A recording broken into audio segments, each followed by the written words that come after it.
بسم اللہ الرحمن الرحیم اللہم صلی علی محمد وعلی آلہ وبارک وسلم۔ السلام علیکم۔ جعفر بن سلیمان رحمۃ اللہ علیہ فرماتے ہیں کہ میں حضرت مالک بن دینار رحمۃ اللہ علیہ کے ساتھ ایک دفعہ بصرہ میں چل رہا تھا کہ ایک عالی شان محل پر ہمارا گزر ہوا جس کی تعمیر ابھی جاری تھی، اور ایک نوجوان بیٹھا ہوا معماروں کو ہدایات دے رہا تھا کہ یہاں یہ بنے گا، وہاں اس طرح بنے گا۔ مالک بن دینار رحمۃ اللہ علیہ اس نوجوان کو دیکھ کر فرمانے لگے کہ یہ شخص کتنا حسین نوجوان ہے اور یہ کس چیز میں پھنسا ہوا ہے، یہ اس گھر کی تعمیر میں کس قدر مصروف ہے۔ میری طبیعت پر یہ تقاضا ہے کہ اللہ تعالیٰ سے اس نوجوان کے لیے دعا کروں کہ وہ اس کو اس جھگڑے سے چھڑا کر اپنا مخلص بندہ بنا لے۔ کتنا اچھا ہو کہ یہ جنت کے نوجوانوں میں سے بن جائے۔ جعفر، چل آ اس نوجوان کے پاس چلیں۔ جعفر کہتے ہیں کہ ہم دونوں اس نوجوان کے پاس گئے، اس کو سلام کیا، اس نے سلام کا جواب دیا۔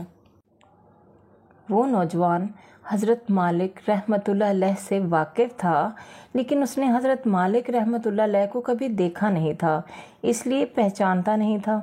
تھوڑی دیر میں پہچانا تو کھڑا ہو گیا، بڑی عزت سے کہنے لگا کہ کیسے تشریف آوری ہوئی۔ مالک رحمۃ اللہ علیہ نے فرمایا، تم نے اپنے اس مکان میں کس قدر روپیہ لگانے کا ارادہ کیا ہے؟ اس نے کہا 1,00,000 درہم۔ حضرت مالک رحمۃ اللہ علیہ نے فرمایا کہ اگر تم یہ 1,00,000 درہم مجھے دے دو تو میں تمہارے لیے جنت میں ایک مکان کا ذمہ لیتا ہوں۔ وہ مکان اس سے بدرجہ بہتر ہوگا اور اس میں حشم خدم بہت سے ہوں گے۔ اس میں خیمے اور کبے سرخ یاقوت کے ہوں گے جن پر موتی جڑے ہوئے ہوں گے۔ اس کی مٹی زعفران کی ہوگی، اس کا گارا مشک سے بنا ہوگا جس کی خوشبوئیں مہکتی ہوں گی۔ وہ کبھی نہ پرانا ہوگا نہ ٹوٹے گا۔ اس کو معمار نہیں بنائیں گے بلکہ حق تعالی شانہ کے حکم سے تیار ہو جائے گا۔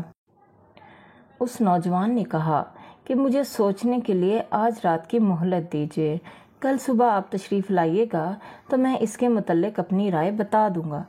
حضرت مالک رحمۃ اللہ علیہ واپس چلے آئے اور رات بھر اس نوجوان کی فکر اور سوچ میں رہے۔ رات کے آخری پہر میں اللہ تعالیٰ سے اس کے لیے بہت عاجزی سے دعا کی۔ جب صبح ہوئی تو ہم دونوں اس کے مکان پر گئے۔ وہ نوجوان دروازے سے باہری انتظار میں بیٹھا تھا۔ جب حضرت مالک رحمۃ اللہ علیہ کو دیکھا تو بہت خوش ہوا۔ حضرت مالک نے فرمایا، تمہاری کل کی بات میں کیا رائے رہی؟ اس نوجوان نے کہا کہ آپ اس چیز کو پورا کریں گے جس کا کل آپ نے وعدہ فرمایا تھا؟ حضرت مالک نے فرمایا، ضرور۔ تو اس نوجوان نے دراہم کے توڑے سامنے لا کر رکھ دیے اور دوات قلم لا کر رکھ دیا۔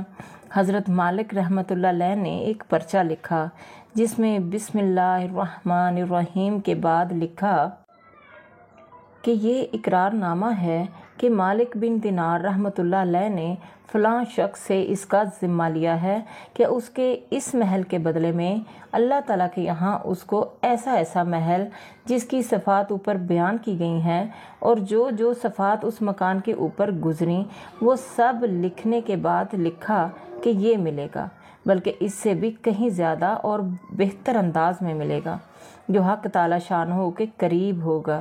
یہ پرچہ لکھ کر اس کے حوالے کر دیا اور 1,00,000 درہم اس سے لے کر چلے آئے۔ جعفر رحمۃ اللہ علیہ کہتے ہیں کہ شام تک حضرت مالک رحمۃ اللہ علیہ نے وہ سب کے سب اللہ کی راہ میں خرچ کر دیے۔ اس میں سے اتنا بھی باقی نہ تھا کہ ایک وقت کے کھانے ہی کا کام چل سکے۔ اس واقعے کو 40 دن بھی نہ گزرے تھے کہ ایک دن حضرت مالک رحمۃ اللہ علیہ جب صبح کی نماز سے فارغ ہوئے تو مسجد کی محراب میں ایک پرچہ پڑا دیکھا۔ یہ وہی پرچہ تھا جو مالک رحمۃ اللہ علیہ نے اس نوجوان کو لکھ کر دیا تھا، اور اس کی پشت پر بغیر روشنائی کے لکھا ہوا تھا کہ یہ اللہ تعالیٰ کی طرف سے مالک بن دینار کے ذمے کی برات یعنی لائسنس ہے۔ جس مکان کا تم نے اس نوجوان سے ذمہ لیا تھا وہ ہم نے اس کو پورا دے دیا اور اس سے 70 گنا زیادہ دے دیا۔ حضرت مالک رحمۃ اللہ علیہ اس پرچے کو پڑھ کر حیران سے ہو گئے۔ اس کے بعد ہم اس نوجوان کے مکان پر گئے تو وہاں مکان پر سیاہی کا نشان تھا جو سوگ کی علامت کے طور پر لگایا ہوگا۔ گھر سے رونے کی آوازیں آ رہی تھیں۔ ہم نے پوچھا تو معلوم ہوا کہ اس نوجوان کا گزشتہ کل انتقال ہو گیا ہے۔ انا للہ و انا الیہ راجعون۔ ہم نے پوچھا کہ اس کا غسل میت کس نے دیا تھا؟ غسل دینے والے کو بلایا گیا۔ ہم نے اس سے اس کے نہلانے اور کفنانے کی کیفیت پوچھی۔ اس نے کہا کہ اس نوجوان نے اپنے مرنے سے پہلے مجھے ایک پرچہ دیا تھا اور یہ کہا تھا کہ جب تو مجھے نہلا کر کفن پہنائے تو یہ پرچہ اس میں رکھ دینا۔ میں نے اس کو نہلایا، کفنایا اور پرچہ اس کے کفن اور بدن کے درمیان میں رکھ دیا۔ حضرت مالک رحمۃ اللہ علیہ نے وہ پرچہ جو ان کو مسجد کی محراب سے ملا تھا اپنے پاس سے نکال کر اس کو دکھایا۔ وہ کہنے لگا، یہ تو وہی پرچہ ہے، قسم ہے اس ذات کی جس نے اس کو موت دی، یہ پرچہ میں نے خود اس کے کفن کے اندر رکھا تھا۔ یہ منظر دیکھ کر ایک دوسرا نوجوان اٹھا اور کہنے لگا، اے مالک رحمۃ اللہ علیہ، آپ مجھ سے 2 لاکھ درہم لے لیجئے اور مجھے بھی پرچہ لکھ دیجئے۔ حضرت مالک رحمۃ اللہ علیہ نے فرمایا کہ وہ بات اب دور چلی گئی ہے، اب نہیں ہو سکتا، اللہ تعالیٰ جو چاہتا ہے وہ کرتا ہے۔ اس کے بعد جب بھی مالک رحمۃ اللہ علیہ اس نوجوان کا ذکر فرماتے تو رونے لگتے اور اس کے لیے دعا کرتے تھے۔ بزرگوں کو اس قسم کے واقعات بہت کثرت سے پیش آتے ہیں کہ اگر جوش میں کوئی بات زبان سے نکل گئی تو حق تعالی شانہ اس بات کو اسی طرح پورا فرماتے ہیں جس کو حضور اقدس صلی اللہ علیہ وآلہ وسلم کے پاک ارشاد میں ان الفاظ سے نقل کیا گیا ہے کہ بہت سے بکھرے ہوئے بالوں والے غبار آلودہ لوگ جن کو لوگ اپنے دروازوں سے ہٹا دیں اور ان کی پرواہ بھی نہ کریں، ایسے ہیں کہ اگر اللہ تعالیٰ پر کسی بات کی قسم کھا لیں تو اللہ تعالیٰ ان کی بات کو پورا کرے۔ سبحان اللہ۔ پیارے ساتھیوں، کامیاب انسان وہی ہے جو آخرت کی تیاری کرتا ہے، جو آخرت کے بینک بھرنے کے لیے نیک اعمال وہاں بھیجتا رہتا ہے۔ یہ دنیا ایک دھوکے کی دنیا ہے۔ اے انسان، تو خسارے میں جا رہا ہے۔ تو اس عارضی اور وقتی دنیا کے لیے اس زندگی کا سودا کر رہا ہے جہاں تو نے ہمیشہ رہنا ہے اور جہاں تیرا ٹھکانہ دائمی ہے۔ ابھی بھی وقت ہے، سنبھل جا اور اپنے پچھلے کیے گئے تمام گناہ جو تم نے جان بوجھ کر کیے یا انجانے میں، ان سے توبہ کر لے اور آخرت کی تیاری میں مصروف ہو جا۔ پیارے ساتھیوں، اللہ کو راضی کر لو۔